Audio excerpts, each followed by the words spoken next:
Di era modern seperti saat ini, penggunaan kendaraan listrik semakin banyak ditemukan di jalan raya. Di luar negeri bahkan, penggunaan kendaraan listrik telah lebih dahulu digunakan.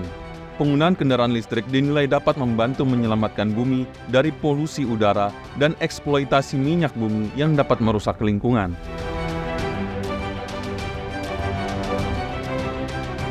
Pertanyaan pertama saya untuk Bapak, bagaimana sih Bapak melihat penggunaan kendaraan listrik saat ini di Indonesia secara umum terlebih dahulu? Kebetulan Mas Faris tadi kami di Badan Transportasi Kota Jakarta pagi tadi itu menggelar FGD mengenai masukan kepada kami dari masyarakat, dari stakeholder, dari pemangku kebijakan terhadap rancangan gubernur tentang kendaraan listrik di Jakarta.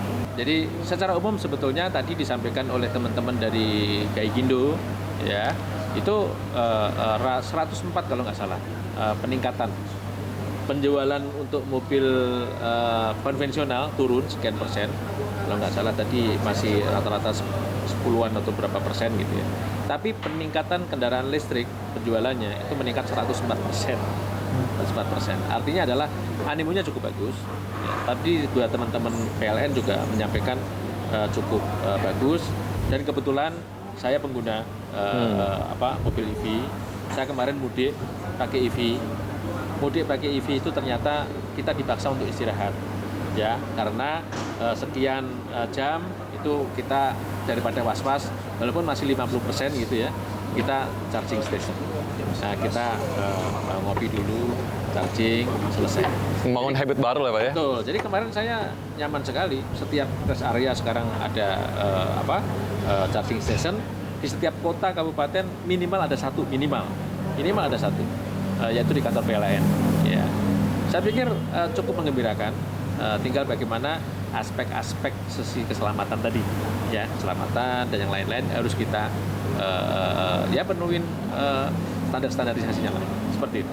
Lantas Bapak, menurut Bapak seberapa urgen sih Pak aturan terkait kendaraan listrik ini harus mulai diterapkan? Ya, ini Mas Faris, kita ini kan selalu jangan sampai ada aturannya terlambat dibandingkan dengan kejadiannya, ya kan? Kita terlambat mengatur kalau sudah ada kecelakaan. Kita terlambat mengatur kalau sudah ada keributan. Jangan sampai seperti itu. Ya, mumpung kita belajar dari negara-negara lain yang sudah dahulu menggunakan listrik, itu kan ada beberapa baterainya itu susah dipadamkan kalau terjadi kebakaran dan yang lain-lain. Itu kita antisipasi. Nah, oleh karena itu aturan-aturan mengenai itu yang harus juga diterapkan. Dan alhamdulillah Indonesia cukup cepat ya merespon itu, dan tadi juga kami juga kan di Jakarta kita lagi membuat rancangan gubernur untuk kendaraan listrik. Jadi itu yang akan kita antisipasi, jangan sampai kejadian dulu baru ada aturannya. Nah, ini aturannya kita belajar dari para pakar, belajar dari best practice-nya kota-kota lain yang sudah lebih dahulu di dunia ini menerapkan aturan kendaraan listrik, itu kita contoh. Aturan yang lebih detail terkait kendaraan listrik ini apa sih Pak yang perlu untuk diregulasikan atau perlu diterapkan dalam aturan kendaraan listrik nantinya? Jadi aturan yang paling urgensi adalah aturan mengenai mitigasi bila terjadi kecelakaan. Jadi masing-masing merek A, B, C, D, E sampai Z silahkan mereka berlomba untuk marketing mobil listriknya. Tapi jangan lupa, ketika dia memasarkan, pemerintah juga harus menjamin kalau ada kecelakaan, apa antisipasi lu? Apa antisipasi kamu? Nah, antisipasi itu yang harus ada stepnya. Kan setiap kita membeli produk, kan ada aturan cara pakai nih, ya kan? Bila terjadi A, begini. Bila terjadi B, begini. Bila terjadi C, begini. Nah, itu yang tentunya harus menjadi regulasi yang harus ditaati oleh para prinsipal ini. Jangan mereka rame-rame membanjiri produknya mereka, tapi aturan mengenai mitigasi atau mitigasi resiko bila mana ada sesuatu terjadi itu malah kurang. Itu yang pertama. Kemudian yang kedua adalah regulasi yang tadi bisa mendukung daripada iklim keselamatan yang nyaman.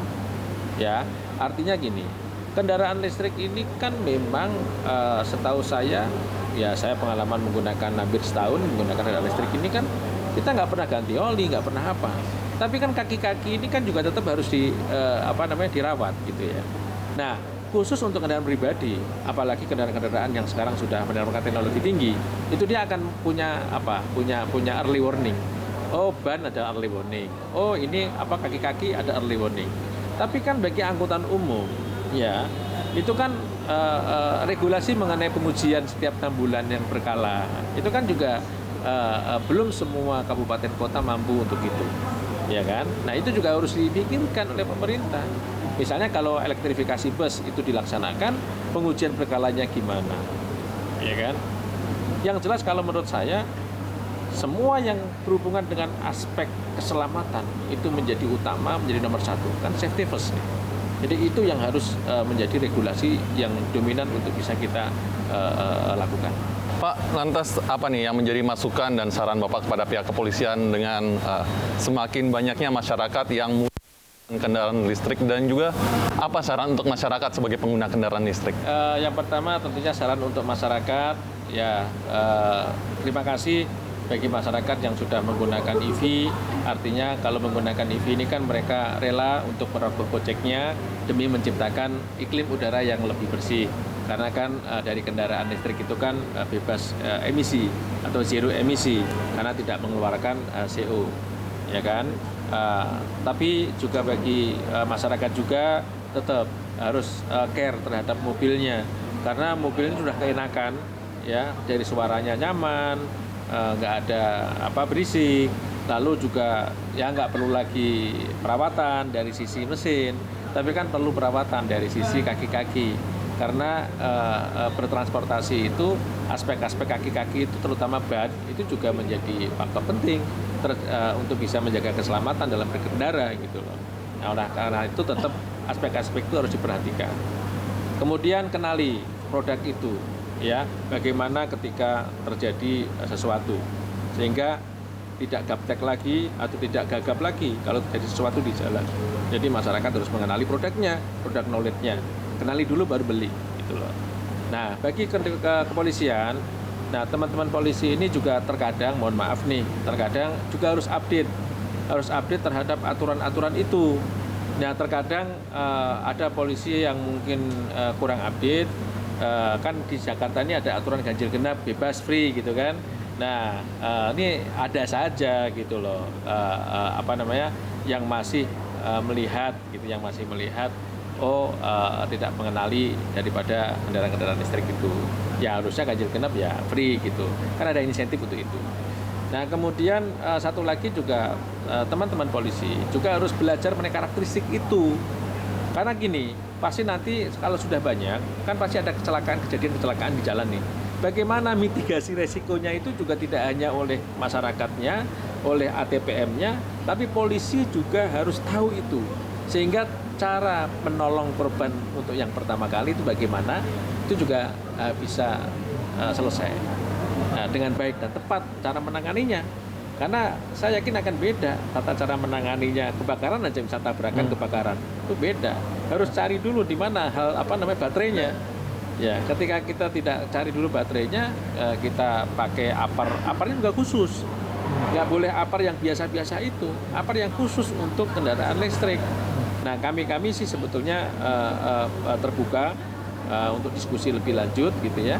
Ya, sehingga nanti ya kita saling sinergi, saling kolaborasi agar supaya apa yang terjadi di masyarakat itu kita ikutin perkembangannya sehingga kita bisa melayani masyarakat dengan baik. Bapak Haris Muhammadun, Ketua Dewan Transportasi Kota Jakarta, terima kasih banyak Bapak atas jawabannya, Pak.